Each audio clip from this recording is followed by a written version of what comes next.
Baik, kita mulai. Bismillahirrahmanirrahim. Assalamualaikum warahmatullahi wabarakatuh. Innal hamdalillah nahmaduhu wa nasta'inuhu wa nastaghfiruhu wa natubu ilayh wa na'udzu billahi min shururi anfusina wa min sayyiati a'malina. May yahdihillahu fala mudilla lahu wa may yudlil fala hadiya lahu.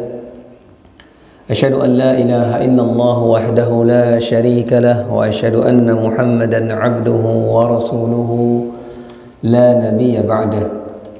Allahumma inna nas'aluka 'ilman nafi'an wa rizqan thayyiban wa 'amalan mutaqabbalan. Allahumma inna na'udzubika min 'ilmin la yanfa' wa min qalbin la yakhsha wa min nafsin la tashba' wa min da'watin la yustajabu laha. Allahumma alimna ma yanfa'una wanfa'na bima 'allamtana wa zidna ilman wa tuqan ya rabbal alamin.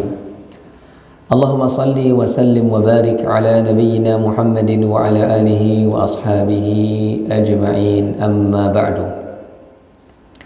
Ma'asyiral muslimin, para jamaah sekalian rahimani wa rahimakumullah. Segala puji bagi Allah Subhanahu wa taala. Kita panjatkan atas segala limpahan nikmat yang Allah Subhanahu wa taala berikan kepada kita, di mana pada hari ini dengan nikmat Allah Subhanahu wa taala kembali kita akan melanjutkan pembahasan dari kajian sifat-sifat orang-orang yang dicintai oleh Allah Subhanahu wa taala. Juga salawat dan salam semoga senantiasa tercurahkan untuk nabi kita yang mulia, Nabi Muhammad sallallahu alaihi wasallam, untuk keluarganya, juga para sahabatnya, juga segenap umatnya yang mengikuti langkahnya hingga hari kiamat. Ma'asyiral muslimin, para jamaah sekalian rahimani wa rahimakumullah. Pada pertemuan yang lalu, alhamdulillah, kita telah membahas beberapa sifat yang disebutkan oleh Allah Subhanahu wa taala dalam Al-Quran, yang Allah Subhanahu wa ta'ala mencintai mereka. Di antara yang telah kita bahas, pertama adalah sifat muhsin, ya. Sedikit kita ulang agar tidak lupa. Jadi sifat-sifat yang telah kita bahas, yang pertama adalah muhsin, yaitu berbuat baik. Allah Subhanahu wa ta'ala mencintai muhsinin, orang-orang yang berbuat baik. Begitu juga Allah Subhanahu wa ta'ala mencintai at-tawwabun, orang-orang yang senantiasa bertaubat, meminta ampun kepada Allah Subhanahu wa taala, dan mutatahhirin. Allah juga cinta kepada orang-orang yang senantiasa membersihkan dirinya. Begitu juga di antara sifat yang lain yang telah kita bahas adalah bahwa Allah Subhanahu wa taala mencintai orang-orang yang mengikuti sunnah Nabi sallallahu alaihi wasallam. Begitu juga Allah Subhanahu wa taala mencintai orang-orang yang bertakwa. Pembahasan kita bulan lalu, Pak, ya, yaitu takwa. Dan juga Allah Subhanahu wa taala mencintai orang-orang yang sabar.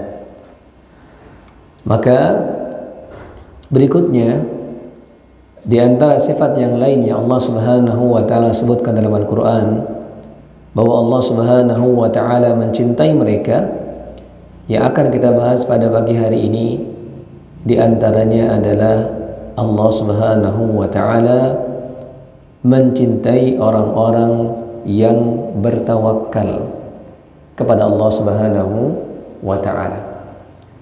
Hal ini berdasarkan firman Allah Subhanahu wa taala dalam surat Ali Imran ayat ke-159. Allah Subhanahu wa taala berfirman, "Fabima rahmatin minallahi linta lahum, walau kunta faddan ghalidhal qalbi lanfaddu min hawlik, fa'fu anhum wastaghfir lahum washawirhum fil amr, fa idza 'azamta fatawakkal 'ala Allah, innallaha yuhibbul mutawakkilin." Dalam ayat ini, ma'asyiral muslimin, para jemaah sekalian rahimani wa rahimakumullah, Allah Subhanahu wa taala berbicara tentang Nabi Muhammad sallallahu alaihi wasallam. Kata Allah Subhanahu wa taala, "Fabima rahmatin minallahi linta lahum." Dan atas dasar rahmat dari Allah Subhanahu wa taala, wahai Muhammad, engkau berlaku lembut kepada umatmu. Ini di antara sifat Nabi, Pak ya, di antara akhlak yang mulia yang dimiliki oleh Nabi SAW, bahwa beliau itu lembut. Beliau itu orangnya adalah orang yang lemah lembut. Dan kelembutan Nabi SAW itu karena rahmat Allah. Allah katakan dalam ayat ini, Pak ya, "Fabima rahmatin minallah lintalahu." Dan atas rahmat yang Allah berikan kepadamu, wahai Muhammad, engkau kemudian bisa berlaku lemah lembut kepada mereka umatmu. Kemudian kata Allah, "Walau kunta fazzan ghalidhal qalbi lanfaddu min hawlik." Karena kalau seandainya engkau itu orangnya ghalidh, keras, kasar, kalau seandainya engkau keras dan kasar, lanfaddu min hawlik, maka tentu orang-orang tidak mau mendekat kepadamu. Di antara akhlak yang mulia juga, Pak, dari ayat ini yang bisa kita ambil pelajaran adalah hendaknya kita mencontoh. Di antara sifat Nabi itu lemah lembut. Jadi bukan orang yang kasar, bukan orang yang keras. Makanya kemudian Allah puji Nabi dalam ayat ini. Nah, kemudian Allah Subhanahu wa taala mengatakan berikutnya, "Fa'fu anhum." Maka maafkanlah mereka. "Wastaghfir lahum." Dan mintakanlah ampun kepada Allah untuk umatmu, wahai Muhammad. "Wasyawirhum fil amr." Dan hendaknya berdiskusi, musyawarah dalam segala hal kepada mereka. Kemudian di akhir ayat Allah mengatakan, "Fa idza azamta fatawakkal 'ala Allah." Kalau engkau sudah memiliki tekad yang kuat, maka bertawakallah kepada Allah. Innallaha yuhibbul mutawakkilin. Sesungguhnya Allah Subhanahu wa taala mencintai orang-orang yang bertawakal. Maka ini sifat yang Allah sebutkan selanjutnya, Pak. Kalau seandainya kita ingin mendapatkan cinta Allah Subhanahu wa taala, maka wajib bagi kita untuk bertawakal kepada Allah. Dan pertanyaannya adalah kemudian apa arti dari tawakal itu? Gitu, Pak. Apa arti dari tawakal? Maka para ulama mengatakan tawakal itu definisinya yang pertama secara bahasa, tawakal itu diambil dari kata wakkala yuwakkilu, artinya menyerahkan. Ini makna secara bahasa, Pak ya. Jadi wakkala yuwakkilu, jadi menyerahkan. Dan makna tawakal kepada Allah Subhanahu wa taala maksudnya, definisi istilahnya, definisi syariatnya adalah al-i'timadu 'ala Allah. Kita bergantung, menyerahkan semua urusan kepada Allah Subhanahu wa taala. Fi jalbil masalih, dalam mengambil maslahat, au daf'il makruh, ataupun dalam menghindari hal yang tidak kita sukai. Ma'athiqati bihi, dengan betul-betul percaya kepada Allah Subhanahu wa taala. Wa fi'lil asbab al-ma'zun fihi, dan juga mengerjakan sebab-sebab yang diizinkan. Ini Pak ya, ini maknanya panjang sekali tawakal ini. Jadi tawakal, makna tawakal secara istilah, secara syariat adalah kita bergantung kepada Allah Subhanahu wa taala dalam mengambil maslahat, artinya mencari manfaat, ataupun juga ketika kita menghindari mudarat. Harus kita bergantung kepada Allah Subhanahu wa taala. Ma'athiqati bihi, dan betul-betul kita yakin sama Allah Subhanahu wa taala. Ini tawakal ini, Pak. Jadi kita bergantung kepada Allah, betul-betul bergantung, percaya sama Allah Subhanahu wa taala dalam dua hal tadi. Dalam mengambil maslahat, ketika kita mencari maslahat, Pak, ketika kita bekerja misalnya, itu kan mencari maslahat. Kita mencari maslahat, mencari rezeki. Maka betul-betul bergantung kepada Allah. Atau juga ketika kita menghindari mudarat.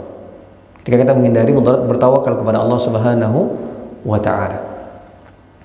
Kemudian kata para ulama setelahnya di akhir, yaitu makna tawakal adalah ketika kita bergantung kepada Allah dalam mencari maslahat, menghindari mudarat dengan melakukan sebab, artinya dengan usaha, Pak. Ma'a fi'lil asbab al-ma'zun fihi. Tawakal itu adalah bukan hanya bergantung kepada Allah, tapi juga kita melakukan sebab, kita melakukan ikhtiar, kita melakukan usaha. Itulah tawakal. Jadi kalau kita lihat dari definisi ini, kata para ulama, maka tawakal itu punya dua rukun, Pak. Ada dua rukun. Yang pertama adalah i'timad 'ala Allah. Yang pertama, rukun tawakal itu adalah ketika kita menyerahkan semua urusan kepada Allah. Kita bergantung kepada Allah Subhanahu wa ta'ala. Ini rukun yang pertama. Nah, rukun yang kedua adalah tadi mengerjakan sebab, adanya usaha. Harus ada dua ini. Karena yang namanya rukun itu harus ada, Pak ya. Kalau sesuatu hilang rukunnya, maka dia tidak sah. Ketika sholat misalnya, tidak pakai ruku, di mana ruku salah satu rukun sholat, maka kan sholatnya tidak sah, gitu Pak ya. Nah, sama dengan tawakal ini, ada rukunnya. Rukunnya itu dua ini, Pak. Jadi harus kita bergantung kepada Allah Subhanahu wa ta'ala, dan yang kedua harus ada usaha ikhtiar. Ini yang harus diperhatikan oleh kita semua. Karena tadi banyak kebanyakan kita kadang memahami tawakal itu ya hanya bergantung kepada Allah Subhanahu wa ta'ala. Padahal enggak. Jadi tawakal itu harus ada dua rukun ini. Jika salah satu dari rukun ini hilang, maka orang ini tidak dikatakan bertawakal. Misalnya apa ya, ada orang yang dia melakukan ikhtiar, tapi dia tidak menyerahkan urusannya kepada Allah. Dia bergantung kepada dirinya sendiri. Maka orang seperti ini kehilangan rukun yang pertama. Maka dia tidak dikatakan beriman kepada Allah Subhanahu wa ta'ala. Dan sebaliknya, kalau seandainya ada orang yang bergantung penuh kepada Allah Subhanahu wa ta'ala, tapi dia enggak usaha apa-apa, dia tidak melakukan apapun, maka ini kata para ulama, dia juga tidak beriman kepada Allah Subhanahu wa ta'ala, karena Allah Subhanahu wa ta'ala telah menakdirkan bahwa segala sesuatu itu ada sebab. Gak mungkin tiba-tiba gitu ya terjadi, enggak. Allah Subhanahu wa ta'ala secara bijaksana telah menakdirkan dalam kehidupan kita di dunia ini ada namanya sebab dan akibat. Kalau dia ingin mendapatkan rezeki uang misalnya, ada sebabnya, dia harus bekerja. Kalau ada orang ingin mendapatkan keturunan, ada sebabnya, dia harus menikah. Kan gitu Pak ya. Segala sesuatu secara bijaksana, secara hikmah Allah Subhanahu wa ta'ala, Allah tetapkan sebab dan akibat. Makanya kemudian kata para ulama harus ada ikhtiar dalam tawakal itu. Harus ada ikhtiar. Harus ada dua rukun ini. Jadi selain kita bertawakal kepada Allah, artinya menyerahkan urusan kita semuanya kepada Allah, kita juga harus mengerjakan usaha. Makanya hadisnya gitu ya. Hadisnya itu dalam hadis riwayat Abu Daud dan Tirmizi. Ketika Nabi SAW menggambarkan tentang hakikat tawakal. Apa kata Allah? Apa kata Nabi SAW? "Lau annakum tatawakkaluna 'ala Allahi haqqa tawakkulikum la razaqakum." Kata Nabi SAW, kalau seandainya kalian betul-betul bertawakal kepada Allah, maka Allah Subhanahu wa ta'ala akan berikan rezeki kepada kalian. Kama yarzuqut tayr, kata Nabi, seperti Allah Subhanahu wa ta'ala memberikan rezeki kepada burung. Di mana burung ini taghdu khimasan wa taruhu bitana. Di mana burung ini taghdu khimasan, di pagi hari dia pergi mencari makan dalam keadaan perut kosong. Wa taruhu bitana, tapi kemudian dia pulang di sore hari dalam keadaan perutnya penuh. Ini tawakal Pak ya. Jadi Nabi SAW itu menggambarkan hakikat tawakal itu dengan aktivitas burung ini. Di mana burung itu, gitu Pak ya, dia betul-betul bertawakal kepada Allah. Ketika dia mencari makan, bismillah berangkat ya pagi-pagi. Perutnya kosong, bismillah berangkat. Kemudian pulang-pulang sudah dalam keadaan perut yang kenyang. Itu burung Pak ya. Jadi betul-betul dia bertawakal kepada Allah. Dia bergantung kepada Allah. Dia serahkan semua urusannya kepada Allah. Padahal dia bukan hewan yang memiliki gelar Pak ya, sarjana teknik misalnya, enggak. Dia nggak punya keterampilan sama sekali. Dia hanya pergi bismillah, cari makan, dapat. Pulangnya kenyang.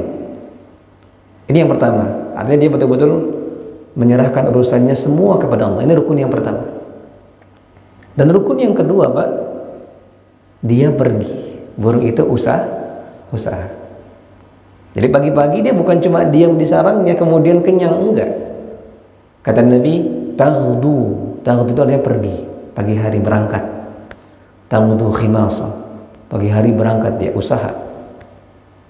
Walaupun perutnya kosong. Wa taruhu bitana, kemudian dia pulang. Taruh itu pulang di sore hari bitana, dalam keadaan yang perutnya sudah kenyang. Maka ini hakikat tawakal. Jadi ada dua rukun ini yang harus dipenuhi. Kita bergantung penuh kepada Allah Subhanahu wa taala. Sekaligus juga kita tidak lupa mengerjakan ikhtiar usaha. Makanya dulu Nabi SAW itu adalah orang yang bertawakal. Orang yang paling bertawakal adalah Nabi Muhammad SAW. Tapi kita lihat dalam sirah beliau, beliau tetap melakukan ikhtiar. Ketika beliau pergi hijrah misalnya dari Mekah ke Madinah, apa ikhtiar yang Nabi lakukan Pak? Nabi sewa orang yang orang penunjuk jalan. Nabi SAW tidak pergi langsung bawa badan bismillah, insya Allah saya sampai ke Madinah, enggak. Ada usaha yang Nabi lakukan. Nabi siapkan unta dengan Abu Bakar As-Siddiq radhiyallahu an, dan Nabi sewa penunjuk jalan. Karena Nabi kan rutenya beda Pak ya. Kalau kita lihat sekarang dalam peta, itu Madinah itu kan di utaranya Mekah. Jadi mestinya dari Mekah itu kalau pengen ke Madinah itu mestinya ke arah utara. Cuman pada saat Nabi hijrah, Nabi SAW kalau pergi ke arah jalan biasa, jalan utara, itu pasti dikejar oleh orang-orang Quraisy. Maka dalam kitab-kitab sirah dikatakan oleh para ulama, Nabi itu ketika hijrah dari Mekah itu pergi ke arah selatan dulu. Ke arah selatan terus ke barat menuju Jeddah, ke arah sana gitu Pak. Jadi itu Nabi nggak tahu jalannya, jalan muter itu Nabi nggak tahu. Kalau jalan biasa lewat utara, tapi ini nggak muter dulu. Jadi muter dulu ke selatan terus nyamping ke barat baru ke atas.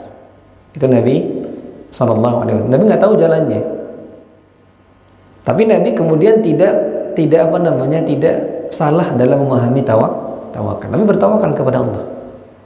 Tapi ada usaha. Nabi sewa lah penunjuk jalan. Begitu juga ketika perang ya Pak ya. Nabi SAW pakai baju besi, mempersiapkan senjatanya. Itu bentuk usaha. Bukan hanya bergantung kepada Allah Subhanahu wa taala. Makanya suatu ketika pernah ada rombongan jamaah haji Pak ya, dari negeri Yaman pada zaman Umar bin Khattab radhiyallahu anhu. Jadi pada zaman Khalifah Umar bin Khattab radhiyallahu anhu diceritakan bahwa ada rombongan haji dari Yaman. Dari Yaman pergi ke Mekah untuk melaksanakan ibadah haji tanpa bawa bekal apapun. Orang-orang ini. Maka bertemulah dengan Umar bin Khattab radhiyallahu anhu dan ditanya kepada mereka, kenapa seperti ini? Kenapa kamu nggak bawa bekal sama sekali dari Yaman, jauh pada saat itu Pak ya, jalan kaki ke Mekah? Maka orang-orang ini mengatakan, nahnu mutawakkilun. Wahai Khalifah, wahai Amirul Mukminin, kami ini adalah orang yang bertawakal. Kata orang-orang dari Yaman ini Pak ya, kami naik haji, datang ke Mekah, nggak bawa bekal apapun, cuma bawa badan aja, karena kami bertawakal kepada Allah. Itu kata orang-orang jamaah haji Yaman ini. Maka Umar bin Khattab radhiyallahu anhu mengatakan, lastum mutawakkilin, bal antum mutawakilun. Kata Umar bin Khattab radhiyallahu anhu, ketahuilah kalian itu bukan orang yang bertawakal, tapi antum mutawakilun, tapi kalian adalah orang yang pura-pura bertawakal. Kenapa, Pak? Karena tidak ada ikhtiar. Jadi tawakal itu bukan semua bergantung semua kepada Allah Subhanahu wa taala tanpa usaha, bukan. Harus ada usaha. Harus ada mengerjakan sebab yang diizinkan oleh syariat. Maka ini tawakal. Jadi makna tawakal kepada Allah Subhanahu wa taala, kita menyerahkan semua urusan kita kepada Allah, kemudian kita lakukan sebab. Usaha, ikhtiar kita lakukan untuk mendapatkan apa yang kita inginkan, kita harapkan kepada Allah Subhanahu wa taala. Ini definisi dari tawakal. Nah, kemudian kedudukan tawakal itu sendiri gitu Pak. Setelah kita mengetahui definisi tawakal, maka kita juga harus tahu tentang kedudukan tawakal ini dalam agama kita, dalam agama Islam. Dan ternyata tawakal itu, Pak, disebutkan oleh para ulama itu hukumnya wajib. Tawakal itu hukumnya wajib. Jadi tawakal itu bukan pilihan. Tawakal itu adalah kewajiban kita.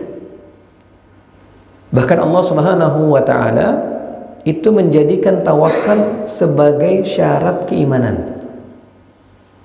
Jadi Allah Subhanahu wa taala bahkan menjadikan tawakal itu, Pak, sebagai syarat keimanan. Allah Subhanahu wa taala berfirman dalam surat Al-Maidah ayat ke-23.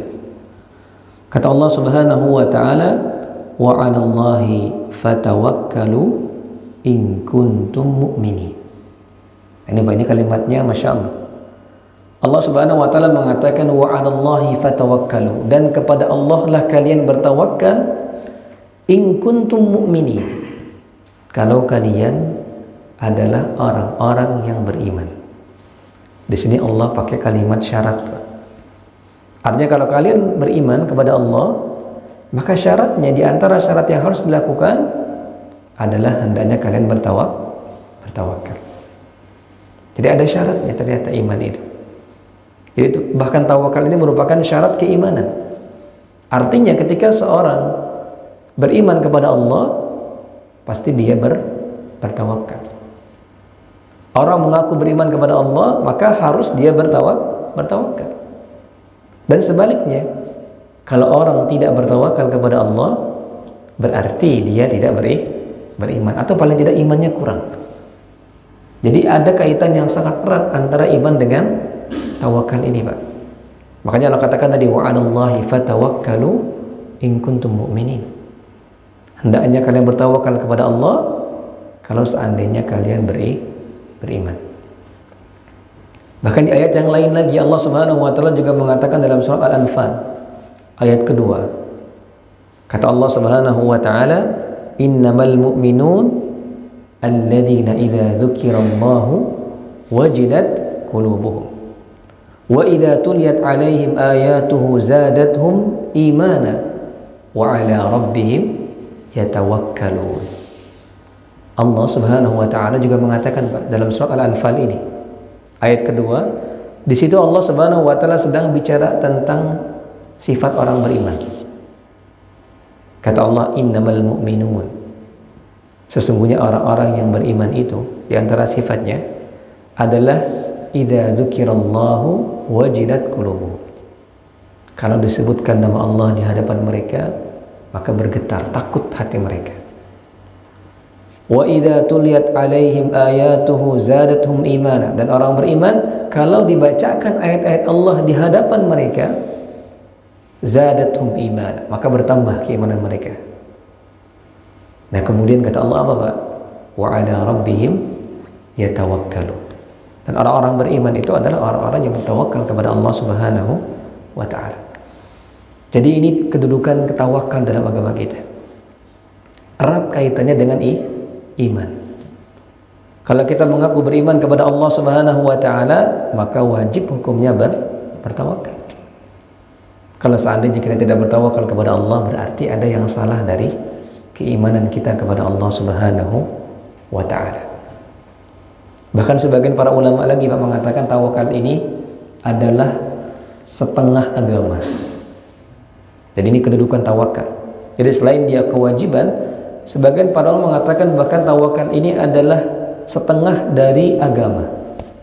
Maksudnya apa? Jadi setengah agama ini kalau kita gambarkan secara umum gitu Pak ya, itu kan isinya adalah ibadah. Kalau kita gambarkan secara umum, secara mudahnya, bahwa agama itu adalah isinya ibadah, penghambaan diri kita kepada Allah Subhanahu wa ta'ala.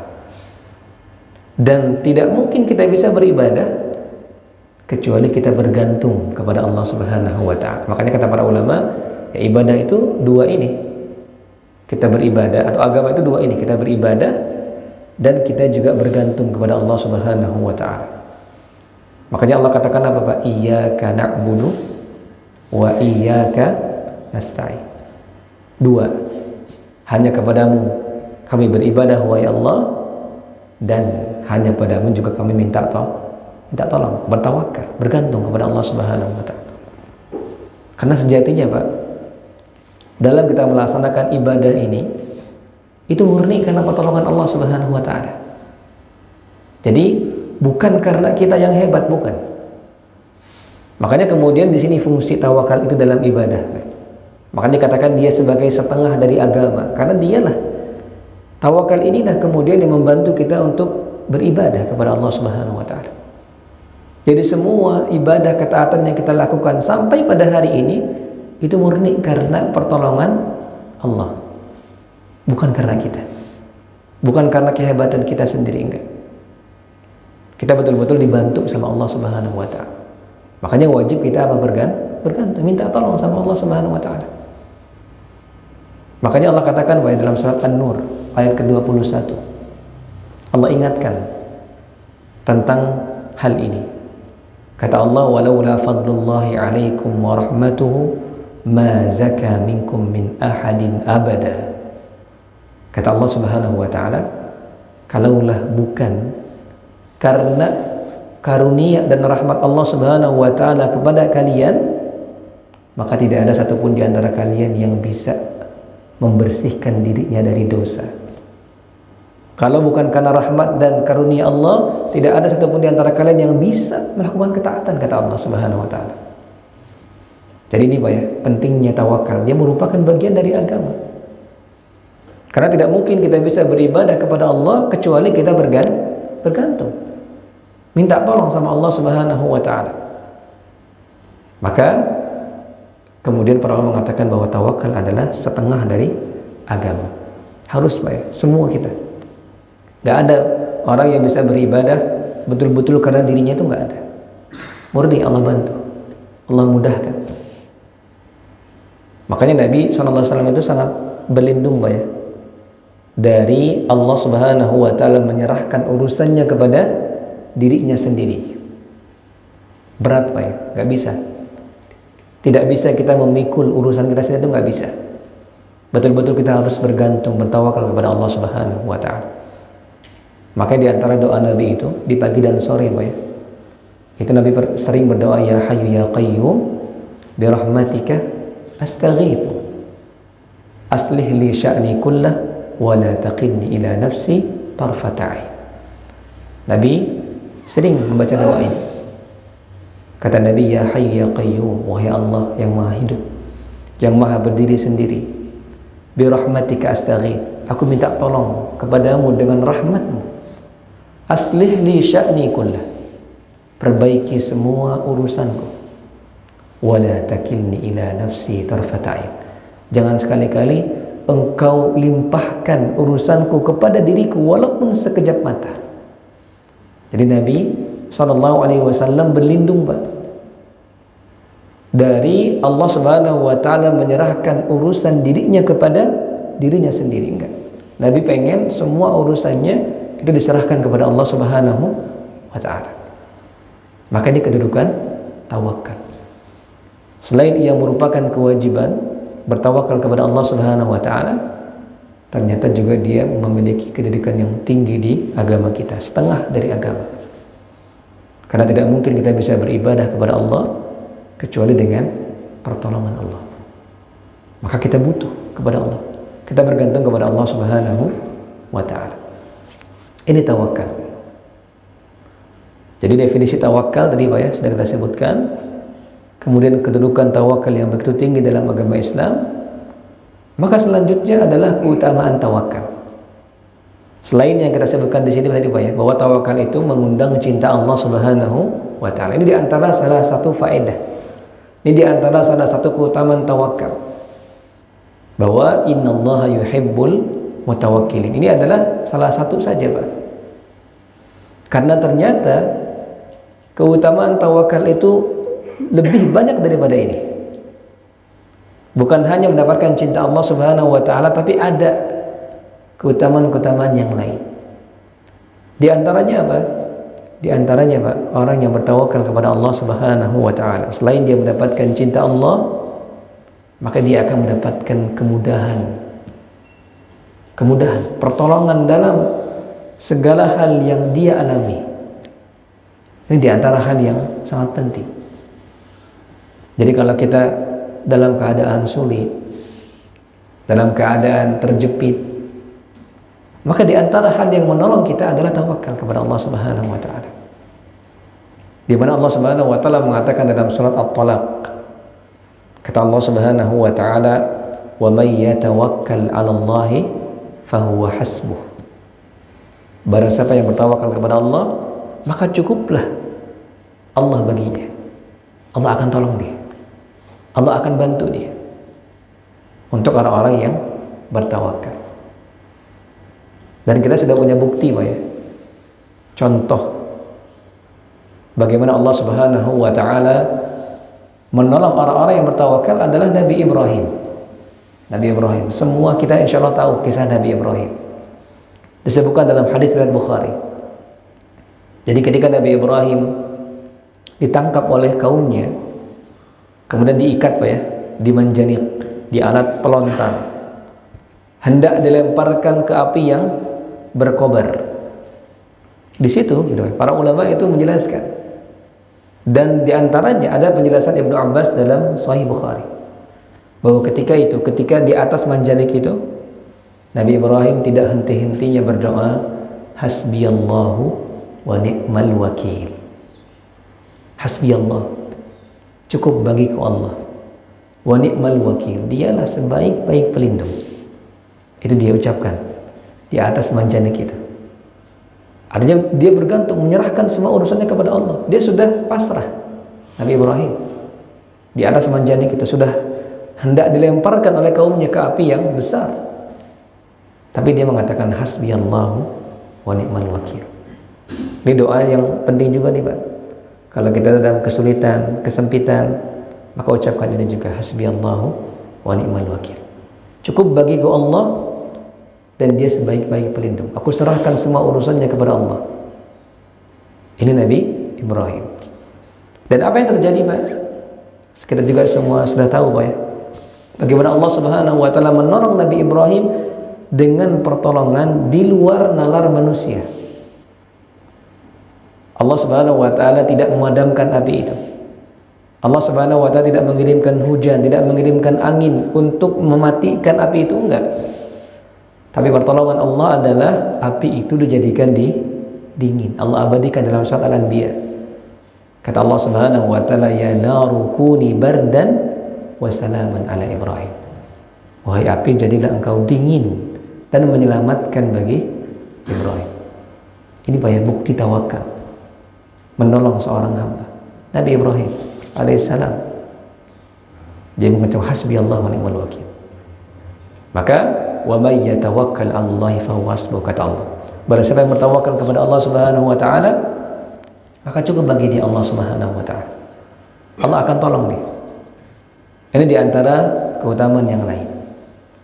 Selain kita mendapatkan cinta Allah dengan bertawakal kepada Allah, kemudian dipermudah segala urusan kita ketika kita bertawakal kepada Allah Subhanahu wa ta'ala. Dan yang ketiga puncaknya Pak, bahwa di antara keutamaan tawakal kepada Allah adalah orang yang bertawakal kepada Allah dengan benar-benar bertawakal, dia akan masuk ke dalam surga tanpa hisab dan adab. Jadi bukan hanya masuk ke dalam surga, tapi masuk ke dalam surganya itu langsung tanpa hisab dan adab. Dan itu juga diceritakan dalam hadis yang sahih dari Bukhari Muslim. Bagaimana Nabi SAW itu, hadisnya panjang Pak ya. Jadi hadis ini itu berisi tentang diskusi antara dua orang tabi'in, yaitu Husain bin Abdurrahman dan Sa'id bin Jubair. Dua orang tabi'in ini berdiskusi. Di mana awal diskusinya, ini kita sebutkan pada hadis panjangnya, tapi kita singkat sedikit. Jadi dalam diskusi itu, hadis Bukhari Muslim, Sa'id bin Jubair bertanya kepada para tabi'in yang lain bahwa siapa yang lihat bintang jatuh di malam hari. Jadi hari ini gitu ya. Jadi Sa'id bin Jubair mengatakan, saya lihat ada bintang jatuh tadi malam. Siapa yang lihat juga? Ditanya seperti itu. Maka Husain bin Abdurrahman mengatakan, ana ra'aitu. Saya melihat tadi malam. Tapi saya bangun pada saat itu bukan sholat malam, walakinni ludightu. Tapi aku tersengat kalajengking. Itu kata Husain bin Abdurrahman Pak ya. Jadi saya lihat juga. Cuman mohon maaf jangan husnuzon sama saya gitu ya. Ini dia nggak mau husnuzon. Jangan kira saya lihat karena saya sholat, enggak. Saya enggak sholat malam. Tapi malam tadi saya bangun karena saya disengat kalajengking kata Husain bin Abdurrahman, bukan sholat malam. Maka saya bin Jubair bertanya, lalu madza fa'alta? Lalu apa yang kamu lakukan? Maka Husain mengatakan, irtaqaitu. Ketika malam tadi aku disengat kalajengking, aku minta diruqyah. Kata Husain bin Abdurrahman. Maka saya bin Jubair bertanya, fama hamalaka ala hadha? Kenapa kamu minta diruqyah? Apa yang membuatmu melakukan itu? Maka Husain menjawab, sami'tu min Sya'bi. Aku mendengar sebuah hadis dari Asy-Sya'bi, salah seorang tabi'in yang lain, bahwa Nabi pernah mengatakan, la ruqiyata illa min ainin aw huma. Bahwa ruqyah ini itu bermanfaat untuk menyembuhkan ain, penyakit ain, atau humah, atau sengatan, atau demam gitu Pak ya. Jadi kata Husain, kenapa saya minta diruqyah? Karena saya mendengar hadis dari Asy-Sya'bi, hadis yang sahih, bahwa Nabi pernah mengatakan ruqyah ini bermanfaat untuk menyembuhkan ain dan sengatan. Karena saya disengat kalajengking, maka saya minta di ruqyah. Maka saya bin Jubair mengatakan, sungguh bagus apa yang kamu lakukan. Artinya benar, betul, memang ruqyah itu bermanfaat untuk menyembuhkan ain dan juga sengatan. Baru kemudian kata saya bin Jubair, tapi saya mendengar sebuah hadis yang lain dari Ibnu Abbas radhiyallahu anhuma, bahwa Nabi pernah mengatakan akan masuk ke dalam surga dari umatku 70.000 bighairi hisabin wala adab. Ada 70.000 umatku yang akan masuk ke dalam surga tanpa hisab dan azab. Siapa mereka? Kata Nabi SAW, humul ladzina la yastarqun. Mereka adalah orang-orang yang tidak minta di ruqyah. Wala yaktawun. Mereka orang-orang yang tidak minta di kai. Kai itu juga pengobatan Pak ya, dengan besi panas. Itu kai. Jadi orang-orang yang masuk surga tanpa hisab dan azab, pertama dia tidak minta di ruqyah. Yang kedua, dia tidak minta di kai. Bukan berarti nggak boleh Pak ya, ruqyah dan kai boleh. Tapi mintanya kalau kita minta itu juga boleh, tapi kita kehilangan keutamaan ini. Masuk surga tanpa hisab dan azab. Jadi kata Nabi, orang yang masuk surga tanpa hisab dan azab, mereka orang yang tidak minta diruqyah, wala yaktawun, orang yang tidak minta dikai, wala yatatayyarun, orang yang tidak bertatayyur. Tatayyur itu menganggap sial Pak ya. Menganggap sial sesuatu yang dilihat dan didengar tanpa ada dalil. Misalnya Pak ya, lihat burung hantu masuk ke dalam rumah, menganggap sial, nanti akan ada yang mati ini di rumah ini. Dulu orang Arab seperti itu Pak ya. Kalau ada burung hantu hinggap di rumahnya, maka menganggap sial. Wah, bakal ada musibah nih di rumah ini. Gitu Pak ya. Itu tatayur zaman dulu. Kalau zaman sekarang dengan angka-angka. Ya Pak ya, ada yang 13 nggak mau. Nomor 4 nggak mau. Gitu Pak ya. Kalau nomor 8 mau. Gitu Pak ya. Ini itu tatayur. Tatayur dari angka, bahkan hari juga dan bulan kadang. Ini nggak ada dalam Islam. Dalam Islam nggak ada tatayur. Bahkan kata Nabi wala yatatayyarun. Orang-orang yang masuk surga tanpa hisab dan azab, mereka tidak minta ruqyah, tidak minta dikai, mereka tidak bertatayur, wa ala rabbihim yatawakkalun. Dan mereka adalah orang-orang yang senantiasa bertawakal kepada Allah Subhanahu wa taala. Ini puncaknya, Pak. Jadi puncak dari tawakal ini, keutamaan-keutamaan yang kita akan dapatkan selain kecintaan Allah, kemudahan urusan dalam kehidupan dunia, puncaknya adalah kita bisa masuk ke dalam surga tanpa hisab dan azab. Jadi saking tawakalnya dia kepada Allah, dia nggak minta diruqyah. Saking bertawakalnya dia kepada Allah, dia tidak minta dikai. Saking bertawakalnya dia kepada Allah, dia tidak bertatayur. Ini baik, itu fungsi tawakal tadi. Jadi karena dia tawakal kepada Allah, dia tidak minta diruqyah. Kalaupun dia ingin meruqyah, dia ruqyah sendiri. Gitu ya. Demi apa? Demi menjaga tawakal dia kepada Allah. Karena kalau minta diruqyah, gitu ya. Walaupun boleh, minta diruqyah bukan nggak boleh. Bahkan Nabi juga pernah mengatakan kepada Aisyah, kalau kamu terkena ain, maka minta ruqyah. Nabi suruh minta ruqyah, boleh. Hanya saja yang lebih baik adalah orang itu meruqyah diri sendiri. Kenapa? Karena kalau kita minta ke orang lain, itu ada sedikit gambaran butuh kepada orang lain, gitu Pak ya. Jadi ada sedikit gambaran bahwa kita butuh kepada orang ini.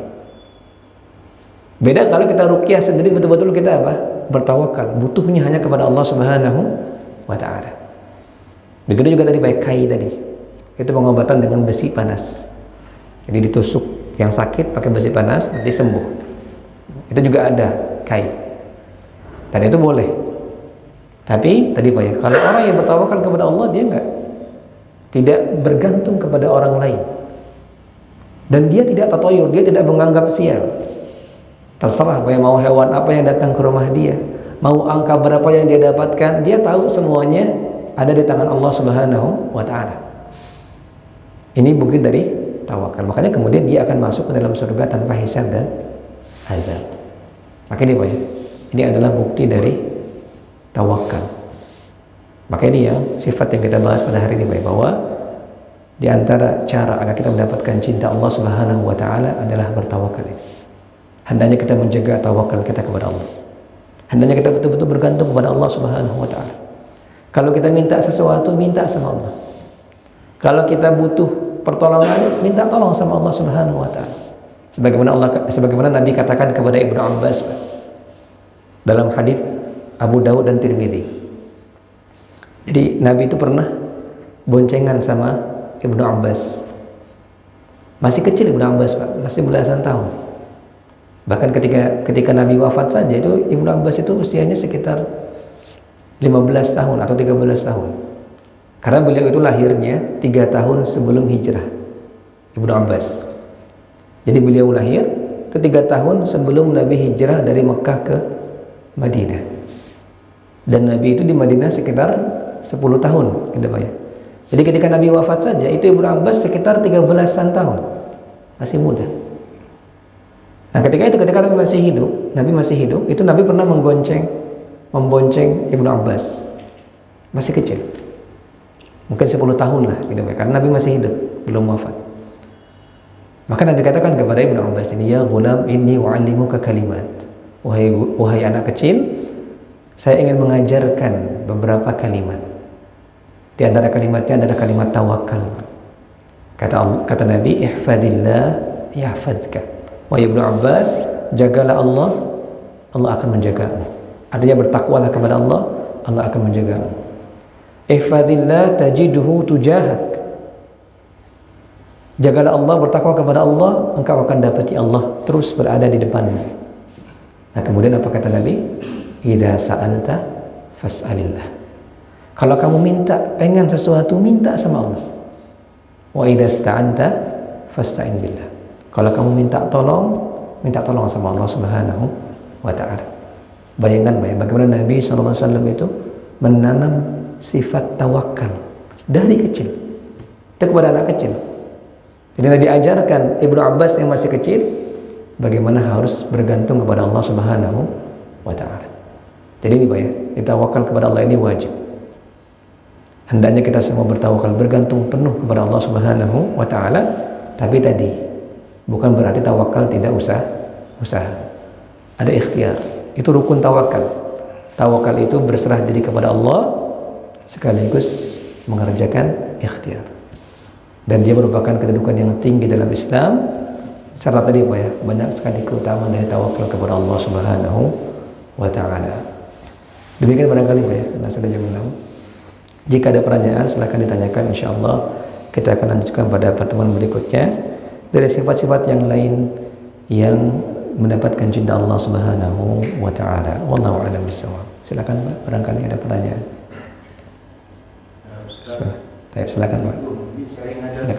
Nah, bismillah. Ini menarik karena yang paling menarik adalah praktek tawakal itu.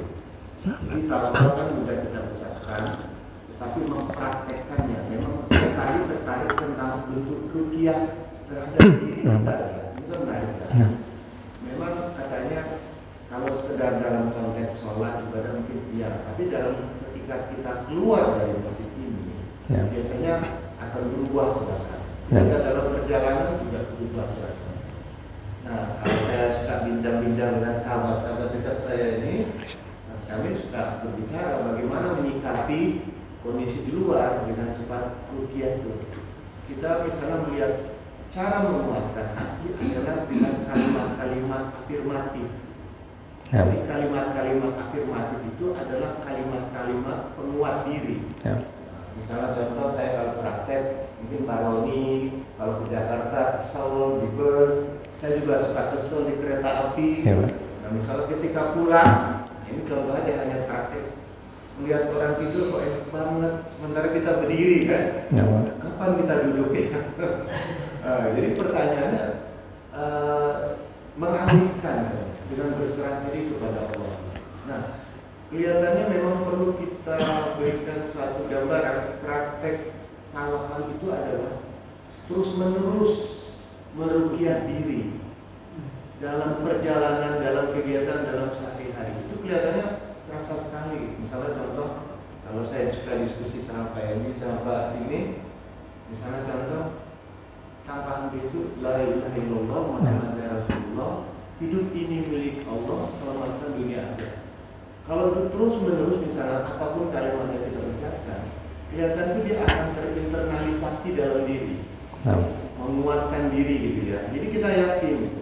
Karena memang kadang-kadang kalau istilah saya di waktu kami kunjungan ke Medan, itu orang Medan itu bilang gini, berdoa terus, ya kan, bekerja terus tanpa berdoa itu sombong. Berdoa tanpa ikhtiar itu pesong. Artinya itu memang agak inilah. Jadi kalau menurut saya praktek tawakal ini yang menarik sebetulnya. Nah, ini gimana caranya misalnya tidak sekedar doa tapi menginternalisasi kalimat-kalimat penguat itu. Nah, ini mohon pertimbangan. Kira-kira gimana caranya supaya penguatan tawakal itu terasa dalam diri kita. Masya Allah. Nah betul Pak ya. Jadi cara pertama tawakal itu memang berfungsi tiap waktu memang. Jadi ini betul Pak ya. Jadi tawakal itu kadang kita tawakal itu ya ketika beberapa waktu saja, waktu-waktu tertentu saja tawakal kepada Allah.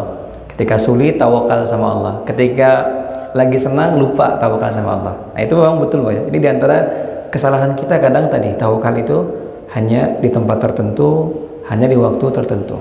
Jadi tawakal itu harus sepanjang hidup kita. Yang pertama. Nah bagaimana cara menguatkannya? Nah betul di antara caranya tadi adalah dengan kalimat. Walaupun yang paling baik itu zikir. Gitu Pak ya. Jadi ala bi dzikrillah tatmainnul qulub. Jadi kata Allah kan kalau dengan zikir itu tenang hati itu. Yang betul zikir itu banyak gitu ya. Yang paling utama zikir adalah baca Quran. Baca Quran itu paling tinggi, atau dengan zikir yang lain dari subhanallah, alhamdulillah, Allahu akbar, la ilaha illallah gitu Pak. Yang penting zikir.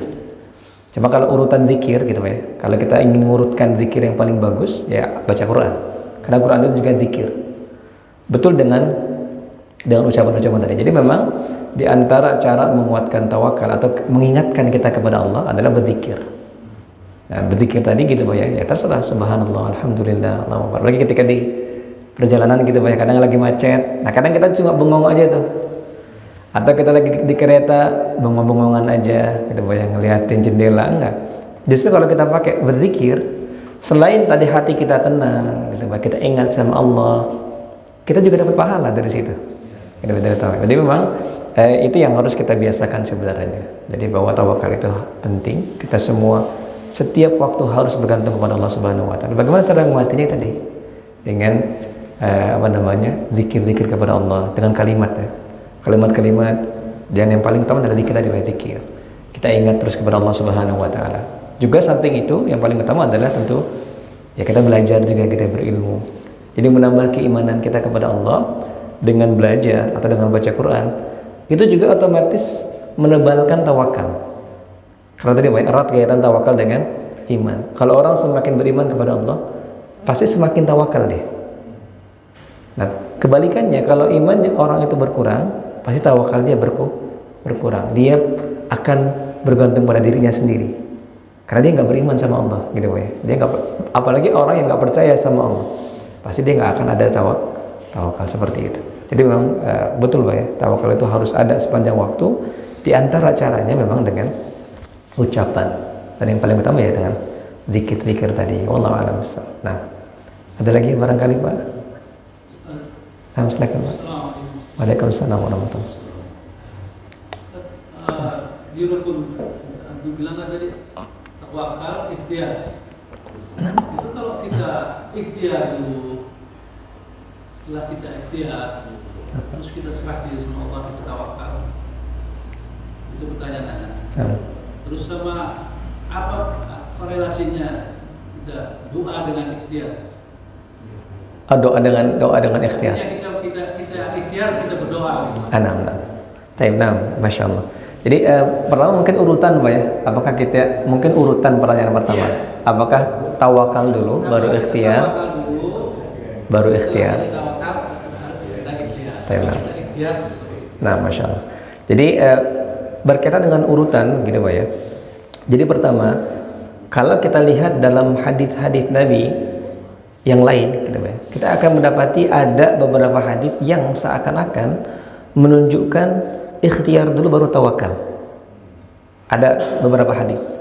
Contohnya misalnya dalam Ashabus Sunan itu ada salah seorang sahabat yang pernah bertanya kepada Nabi tentang untanya. Jadi untanya, dia tanya kepada Nabi, Pak ya, apakah unta ini diikat dulu, aqiluha thumma atawakkal 'ala Allah? Apakah saya ikat dulu unta ini baru tawakal kepada Allah? Atau saya tawakal aja, lepasin aja unta itu? Gitu, Pak. Maka Nabi katakan, iqilha thumma tawakkal 'ala Allah. Ikat dulu, artinya ikhtiar dulu, baru kemudian bertawakal kepada Allah Subhanahu wa taala. Jadi kalau kita lihat hadis ini, itu seakan-akan ikhtiar dulu, baru serahkan kepada Allah Subhanahu wa taala. Tapi Allah alam ya Pak, para ulama membahas tentang hal ini itu digabung. Jadi urutannya itu tawakal, ikhtiar, tawakal. Jadi tetap tawakal itu harus ada dulu di awal. Karena kan tawakal sepanjang hidup. Jadi kita berserah diri kepada Allah Subhanahu wa taala. Terus kita ikhtiar, setelah ikhtiar tawakal lagi. Gitu Pak ya. Jadi itu yang urutan yang benarnya. Karena tadi tawakal itu harus ada di sepanjang waktu. Jadi sebelum kita berikhtiar, ya kita harus bergantung dulu kepada Allah. Kemudian kita berikhtiar, bergantung lagi. Jadi dikuatkan lagi, seperti ditekankan lagi tawakalnya kepada Allah Subhanahu wa taala. Itu yang pertama Pak ya. Nah, adapun yang kedua, apakah doa tadi termasuk ikhtiar? Jawabannya iya Pak ya. Jadi doa itu termasuk ikhtiar. Termasuk dia berdoa kepada Allah, minta itu dan ikhtiar dia, sebab syar'i.